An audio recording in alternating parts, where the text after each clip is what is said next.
और ये मत समझना कि मरने के बाद जो होगा देखा जाएगा। अगर नहीं सुधरोगे तो मरने के बाद जो अजाब होगा वो होगा, लेकिन अल्लाह का अजाब दुनिया ही से शुरू हो जाता है।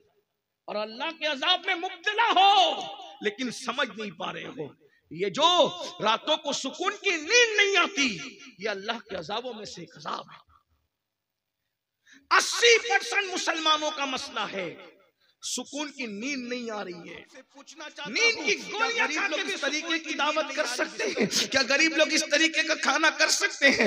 हाँ, हालात कभी आते जाते रहे हैं, हालात बदलते रहे हैं। और एक बात मुझे बताओ, अल्लाह अकबर, पेट में पत्थर बांधा है उम्मत की तालीम के लिए, 3-3 महीना घर में चूल्हा नहीं जला है उम्मत की तालीम के लिए, लेकिन ये खानदान बड़ा मालदार खानदान था। हालात आते जाते रहते, मुझे उसका इनकार नहीं। हुजूर गौसे पाक मालदार थे। इसी तरीके से हुजूर गरीब नवाज रज़ी अल्लाह तबारक व तआला के दरवाजे पर तो बड़े बड़े बादशाह सवाली बन करके आए उनके ज़ाहिरी हयात में भी, और आज भी दुनिया उनके दरवाजे पर कासाए गदाई लेकर के खड़ी है। और जिनको मिलता है वो बिला मुबाल का पुकार पुकार कर कहते हैं, हाँ जय हिंद वो दरबार है आला तेरा, कभी महरूम नहीं मांगने वाला तेरा। और हमारे मखदूम, हमारे मुर्शिद हुजूर मखदूम अशरफ समनानी तो खानदानी बादशाह थे। अल्लाह अकबर, पूरा खानदान बादशाह है।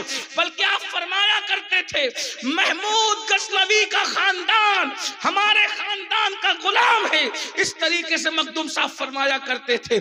लोग दीन ठुकरा देते हैं तख्त ताज के लिए, हमारा मखदूम वो है और जिसका उर्स है उसके दादा वो है।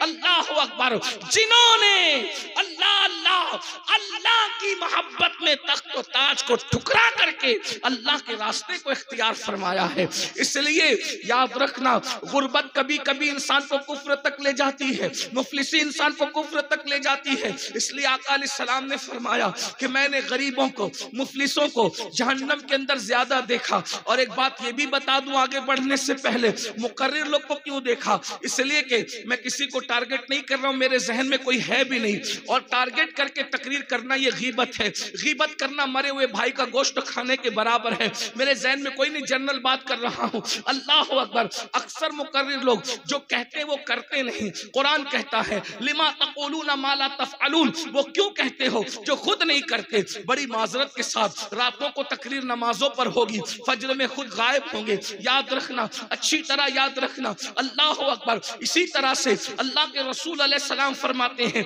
वो मुकर्रिर जो फितना परवर होते हैं उनके होठों को जहन्नम में आग की कैंची से मैंने कटते हुए देखा है। अल्लाह अकबर, इसलिए फितने की बात न करो और फितना होने मत दो। पूरी उम्मत इस बात पर मुत्तफिक थी कि अल्लाह के रसूल जिंदा हैं, तू जिंदा है वल्लाह, तू जिंदा है वल्लाह। मगर फितना परवर मुकर्रिर आते हैं और आने के बाद ये शक डालते हैं कि नबी माज़अल्लाह मर कर मिट्टी में मिल गए।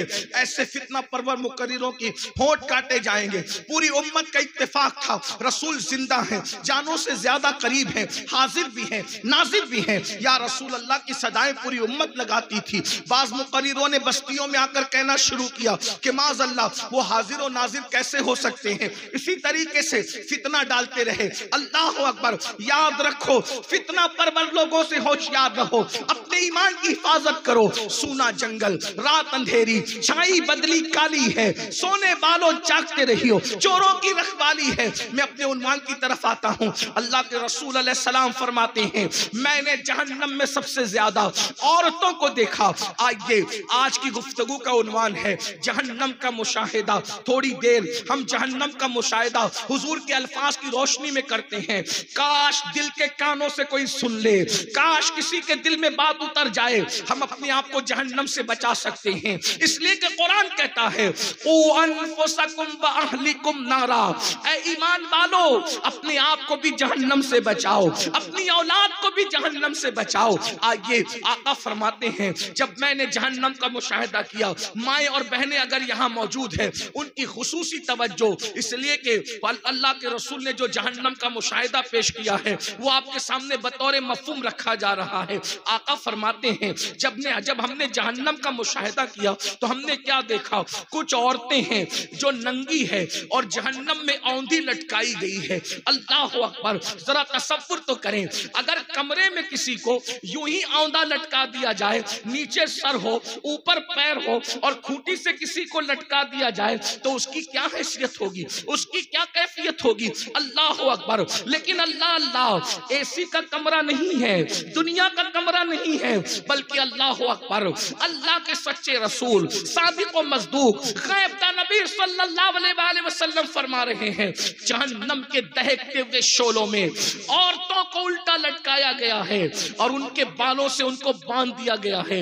क्या औरतें सोचती नहीं है, लोग अपने आप पर रहम क्यों नहीं करते, लोग अपने आप पर रहम क्यों नहीं करते। याद रखना, ये किसी मौलवी साहब की गुफ्तगू नहीं है कि इसमें आप दाएं बाएं हो सकते हैं, ये किसी मुफ्ती साहब का कौल नहीं है कि आप इसमें ताबील कर सके, ये किसी सियासी लीडर की गुफ्तगू नहीं है उसमें शक कर सके, ये किसी जलसे के नकीब की गुफ्तगू नहीं है उसको मोबाइल का आराई पे महमूल कर सके।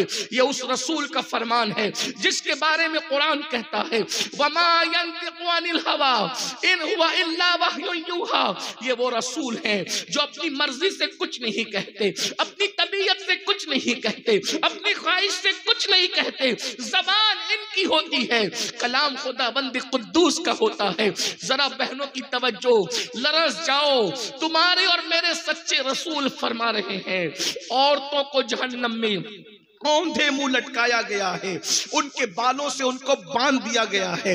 मैंने जब उनकी चीख और चिल्लाने की आवाज सुनी, आका फरमाते मैंने जिब्रील से पूछा, ए जिब्रील ये कौन औरतें हैं, इस अजाब में क्यों गिरफ्तार है। तो जिब्रील अमीन अर्ज करते हैं, या रसूल अल्लाह सल्लल्लाहु अलैहि वसल्लम, ये आपकी उम्मत की वो औरतें हैं जो दुनिया के अंदर बेपर्दा रहती थी, अजनबी मर्दों से बातें करती थी, अजनबी मर्दों से अपने ताल्लुकात बनाती थी। अल्लाह अकबर, तीन बातें कही जा रही है। अल्लाह अकबर, नंबर एक बेपर्दा रहती थी। आज देख लीजिए, औरतों को पर्दे की बात करो तो औरतें कहती हैं मौलवी लोग जब देखो जब पर्दे की बात करते हैं। याद रखना, और इंटरनेट का दौर है, न्यूज चैनलों का दौर है, सोशल मीडिया का दौर है। इस न्यूज चैनलों पे बात की जाती है कि औरतों को पर्दे में रखना जुल्म है, ये है ज्यादती है। हम उनको कुछ नहीं कहते इसलिए कि हम उनको कुछ कह भी नहीं सकते और हमें उनको कुछ कहना भी नहीं है। लेकिन मैं अपनी बहनों से कहता हूं, किस मजहब में औरत की क्या हैसियत है ये मजहब के लोग जाने। हमारे मजहब में औरत की हैसियत जन्नत की है, हम औरत को जन्नत मानते हैं। अगर बेटी की शक्ल में पैदा हो माँ बाप के लिए जन्नत है, जवान होकर के शौहर के निकाह में चली जाए नेक औरत शौहर के लिए जन्नत है, और जब वो माँ बन जाए तो रसूलुल्लाह फरमाते हैं अल जन्नतो तहता अक़दामिल उम्महातिकुम, कि जन्नत तुम्हारी माओ के कदमों के नीचे है। औरत अगर बेटी है तो माँ बाप के लिए जन्नत, बीवी है तो शौहर के लिए जन्नत, माँ है तो औलाद के लिए जन्नत। बताओ इससे बड़ा तसव्वुर कोई हो सकता है। और जन्नत को जन्नत इसलिए कहते हैं कि जन्नत छुपा के रखी गई है। अल्लाह की आसमानों की जन्नत भी छुपी हुई है और हमारी जमीन की जन्नत औरत है, हम उसको भी छुपा करके रखते हैं। अल्लाह अकबर, हमारे औरत जन्नत है, जन्नत। किसके यहाँ क्या है? जब लोग अपनी बेटियों को जिंदा दफन कर रहे थे उस वक्त रसूलुल्लाह ने फरमाया मैं मोहम्मद बेटियों का बाप बन करके आया हूँ, जो बेटी की पैदाइश में खुशी करे, अच्छा नाम रखे, अच्छी तरबियत करे, अच्छे खानदान में उसका निकाह करे। बेटियों का बाप और मैं मोहम्मद जन्नत में इतने करीब होंगे जैसे ये 2 उंगलियां करीब है। किसी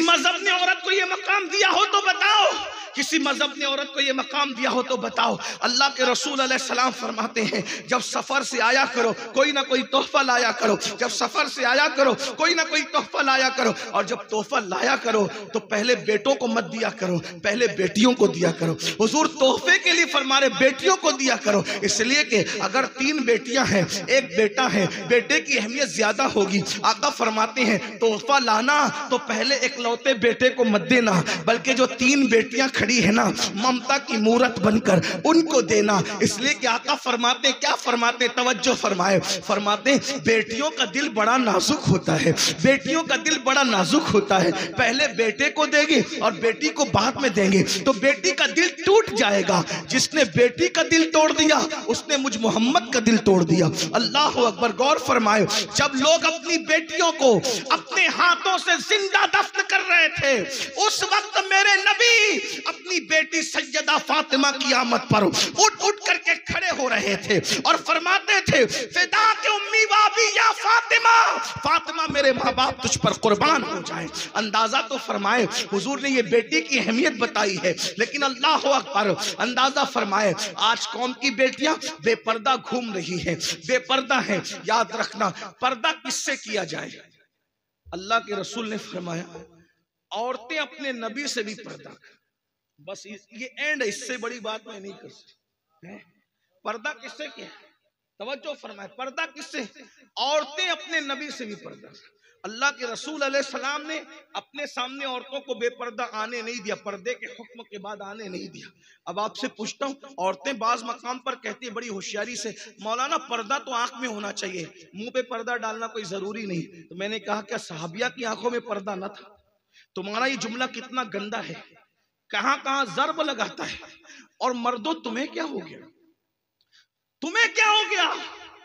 अल्लाह के रसूल अलैहिस्सलाम फरमाते हैं शबे मेराज मैंने जन्नत के दरवाजे पे बहुत सी तहरीर पढ़ी। एक तहरीर ये भी थी कि अल्लाह ने जन्नत दय्यूस पर हराम कर दी, दय्यूसों पर जन्नत हराम है। सहाबा ने पूछा हुजूर ये दय्यूस कौन है? फरमाया जिसके घर की औरतें बेपर्दा घूमती है और वो मर्द मना नहीं करता, वो दय्यूस है, दय्यूस। अल्लाह ना उसकी नमाजें कबूल करता है, ना उसकी दुआएं कबूल करता है, ना उसका नफल कबूल करता है, ना उसका फर्ज कबूल करता है। दय्यूस जहन्नम में जाएंगे। एक भाई अगर अपनी बहन को पर्दे में नहीं रखता तो भाई दय्यूस है, दय्यूस। मैं नहीं, अल्लाह के रसूल कह रहे हैं। शौहर अगर बीवी को पर्दे में नहीं रखता वो दय्यूस है, दय्यूस। अल्लाह के रसूल कह रहे हैं उस पर जन्नत हराम है। अगर कोई बाप अपनी बेटी को पर्दे में नहीं रखता वो दय्यूस है, दय्यूस, उस पर जन्नत हराम कर दी गई है। अल्लाह अकबर। और बहनों का क्या हाल है? बेपर्दा घूम रही है। अल्लाह अकबर। बल्कि अब तो हालात यहां तक पहुंच गए हैं, यहाँ की बच्चियां ऐसी नहीं होगी लेकिन पूरे मुल्क के बल्कि पूरी दुनिया के तनाजुर में बात की जा रही है। अब तो हालात ये हो गए लड़कियां लड़कों से ताल्लुक कायम करें, यहां तक हालात पहुंच गए, नाजायज ताल्लुकात कायम हो रहे, लड़के भी लड़कियों से, लड़कियां लड़कों से। फिल्मों का दौर है, सीरियलों का दौर है, हंसने की बात नहीं है। बहुत बुरा वक्त आया, हम बहुत नाजुक हालात से गुजर रहे हैं। और अब हालात और ताल्लुकात ऐसा फैशन बन गए कि लड़के और लड़कियां अब मुसलमान से तो ताल्लुक अपनी जगह है, मुसलमान मुनकिरीन इस्लाम से भी ताल्लुक कायम कर, काफिरों से भी रिश्ते कायम कर रहे हैं। अल्लाह अकबर। अफेयर हो रहे हैं, नाजायज ताल्लुकात हो रहे हैं, बॉयफ्रेंड बनाए जा रहे हैं, गर्लफ्रेंड बनाए जा रहे हैं। अल्लाह अकबर। ये हालात हैं, याद रखना, अच्छी तरह याद रखना। अल्लाह के रसूल अलैहिस्सलाम से सहाबा ने पूछा या रसूल अल्लाह सल्लल्लाहु अलैहि वसल्लम, क्या कोई औरत, कोई लड़की किसी लड़के के साथ या कोई औरत किसी मर्द के साथ अकेले बैठ सकते, अकेले बैठ सकते? अल्लाह के रसूल ने फरमाया नहीं। ध्यान से सुनो, नहीं। सहाबा ने पूछा अगर हुजूर औरत भी नेक हो और मर्द भी नेक हो, इसलिए कि गुनहगार गुनहगार के साथ ना बैठे क्योंकि खतरा है गुनाह का, लेकिन औरत भी नेक हो और मर्द भी नेक हो, दोनों नेक के अकेले एक दूसरे के साथ बैठ सकते हैं? अब हुजूर अलैहिस्सलाम का जवाब सुनो। जलसा रोज सुन रहे हो तुम लोग, बदलते नहीं, दीन पर अमल नहीं करते, क्योंकि जलसों को फैशन बना दिया। दिल बहलाने के लिए जलसे सुन रहे हो, अल्लाह को जवाब क्या दोगे? 200 किलोमीटर का सफर तय करते हो जलसा सुनने के लिए, चलो फुला को सुनेंगे, फुला नाका को सुनेंगे, फुला मुकर्रिर को सुनेंगे। बदलते कब हो? और नहीं बदलोगे तो सुन लो, अल्लाह का दर्दनाक अजाब तुम्हारे लिए तैयार है। इन्ना बत्श रब्बिका लशदीद, तेरे रब की पकड़ बड़ी सख्त है। इन्ना अज़ाब रब्बिका लवाक़ि मा लहू मिन दाफ़े, तेरे रब का अजाब वाक़े होकर रहेगा। और ये मत समझना कि मरने के बाद जो होगा देखा जाएगा, अगर नहीं सुधरोगे तो मरने के बाद जो अजाब होगा वो होगा, लेकिन अल्लाह का अजाब दुनिया ही से शुरू हो जाता है। और अल्लाह के अजाब में मुब्तला हो लेकिन समझ नहीं पा रहे हो। ये जो रातों को सुकून की नींद नहीं आती, ये अल्लाह के अजाबों में से एक अजाब है। 80% मुसलमानों का मसला है, सुकून की नींद नहीं आ रही है। नींद की गोलियां खा के भी सुकून की नींद नहीं आ रही, बिस्तर पे करवटें बदलते हैं। ये अल्लाह के अजाबों में से एक अजाब है। बेटी 30-35 साल की हो गई, अच्छा रिश्ता नहीं आता, ये अल्लाह के अजाबों में से एक अजाब है। औलाद जवान होकर के गद्दारी कर रही है, नाफरमानी कर रही है, अल्लाह के अजाबों में से एक अजाब। कुरान कहता है वमा असाबकुम मिन मुसीबतिन फबिमा कसबत अयदीकुम, कि तुम पर जो भी मुसीबत आती है वो तुम्हारे गुनाह की वजह से। इस आयत करीमा की तफसीर में अल्लाह के रसूल अलैहि सलाम ने यहां तक फरमाया कि मोमिन को, मुसलमान को कांटा भी चुभता है अपने गुनाह की वजह से, मुसलमान का चिराग भी बंद होता है उसके गुनाह की वजह से, हत्ता कि तुम्हारे बदन पे जो खुजली भी आती है वो तुम्हारे गुनाह की वजह से, तुम्हारी आंख जो फड़कती है वो तुम्हारे गुनाह की वजह से, हत्ता कि तुम्हारे कपड़ों पे जो दाग और धब्बे लगते हैं वो भी गुनाह की वजह से। यानी अगर मुसलमान गुनाह करना छोड़ दे कभी उसको कांटा भी नहीं चुभेगा। मुसलमान अगर गुनाह करना छोड़ दे कभी उसको ठोकर भी नहीं लगे, ठोकर भी लगती है, कांटा भी चुभता है गुनाह की वजह से। हत्ता के कुत्ते भी अगर हम पर भौंकते हैं तो गुनाह की वजह। आप क्या समझते, गुनाह क्या समझते हैं? आप समझते हैं इससे ये हो गया, बदन पे खुजली भी आ रही है तो गुनाह की वजह से।